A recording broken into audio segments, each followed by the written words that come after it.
Hindi siya matututo mga kasinag maghanap ng sarili niyang pagkain kung lagi kong bibigyan o kung lagi siya nakasandal sa akin. Kaya si Bagwis mga kasinag, dito talaga sa palayan na ito, marami talagang linta dito. Kailangan malakas ang loob mo. Pag matatakotin ka mga kasinag, wala, hindi ka makakapagtrabaho sa ganitong palayan. Ayan o. Ayan o. Maliit lang siya. Maliit lang yung nahuli natin eh. Mga kasinag, magandang hapon. Siya nga pala mga kasinag, dito tayo sa palayan. Yung palayan na na ipinagkatiwala sa akin. Ipinatrabaho ko ng mga kasinag. Ayan na siya oh. Ayan, kung makapansin nyo mga kasinag.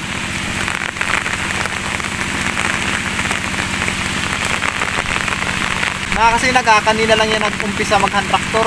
4 na pitak lang naman ito mga kasinag. Ang binhi ko dito ay isang sakot kalahati. Ayan, hanggang dito ang makasinag. Shoutout pala sa managhahan traktor, kila Bilas. Shoutout pala kila Kaya din. Ako naman mga kasinag, mag-aayos naman ako ng pilapil. Magpipilapil naman ako. Ayusin ko pala mga kasinag yung yung pagpupunlaan. Kasi yung binhi ko na pulutan, kung tawagin ay yung malagkit. Pulutan kasi dito sa Bicol mga kasinag, yung malagkit. Yung binhi ko kasi mga kasinag ay naibabad na kahapon. Baka susunod na araw, isasabog ko na yun. Kaya ayusin ko na yung paglalagyan ko ng dalugi, nung binhi, para tumubo siya mga kasinag. Isang maulang hapon pala sa atin mga kasinag ngayon. Magkatrabaho muna ako sa palayan.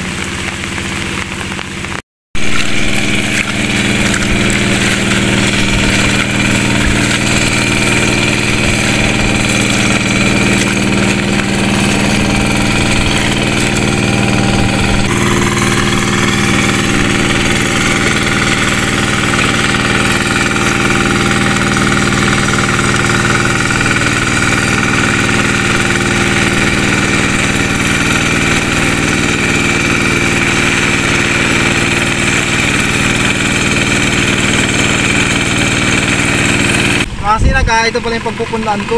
Inaayos ko lang itong paglalagyan ko ng punla.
Kasinag, natapos na natin yung paglalagyan ko ng punla. Lang naman yun, niready ko muna para pag tumubog na yung mga binabad ko, sa ako ayusin na lang ulit. Ito naman ang suit kong ayusin mga kasinag. Itong daanan ng tubig, tapos itong mga tubugan ng kalabaw. Kasi yung mga tubugan ng kalabaw mga kasinag, hindi naman kayang daanan ng hand tractor kasi malalalim. Sigurado may linta dito. Usin ko muna ito mga kasinag.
Mga kasinag, alam nyo ba ito?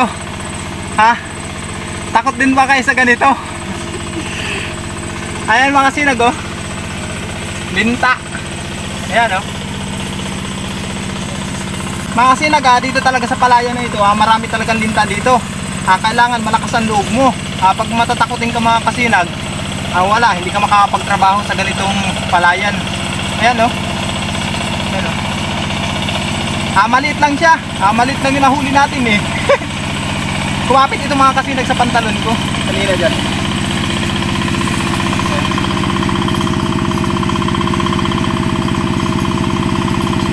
Patayin na natin. Para hindi na dumami pa mga kasinag. Kasi naninipsip ito eh.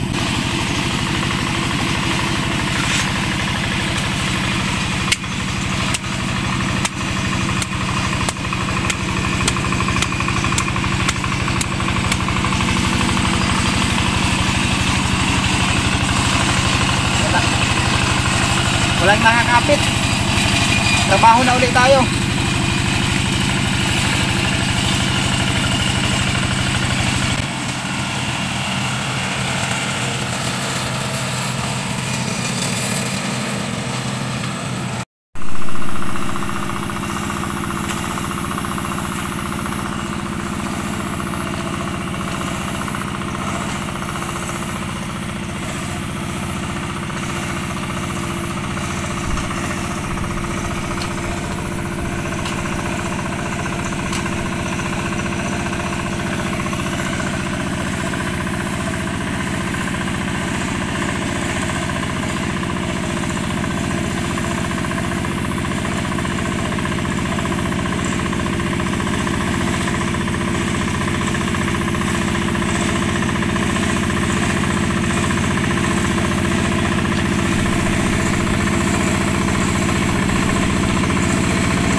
Mga kasinag, kauwi lang natin. Andito na tayo sa bahay. Katapos ko nga lang daw magtrabaho doon sa palayan. Pero marami pa akong gagawin. Mga kasinag, update ko pala kay Bagwis. Hali kayo dito. Ayan mga kasinag. Nakita niyo yung kulungan. Wala na si Bagwis. Ayan o. Ayan. Inalpasan na namin. Ako humihingi paumanhin or pasensya sa lahat ng taga-subaybay ni Bagwis, sa lahat ng nagmamahal kay Bagwis. Mga kasinag, inalpasan ko na siya Kasi hindi siya matututo mga kasinag maghanap ng sarili niyang pagkain kung lagi kong bibigyan o kung lagi siya nakasandal sa akin. Kaya si Bagwis mga kasinag, pinakawalan ko na. Kita nyo naman oh. Wala na si Bagwis. Magsaya na tayo mga kasinag kasi si Bagwis malaya na. Wala na sa puder ko mga kasinag. Maraming salamat pa rin mga kasinag sa inyo sa pagsubaybay niyo sa ating YouTube channel. Sana kahit wala si Bagwis mga kasinag, patuloy niyo pa rin subaybayan ang aking YouTube channel mga kasinag. Kasi sa mga susunod mga kasinag, adventure naman kami. Basta mga kasinag, abangan nyo lang sa mga susunod pa namin gagawin. Pasensya na po talaga kayo ha. Kaya mga kasinag, maraming salamat po. Hanggang dito lang. Bye bye.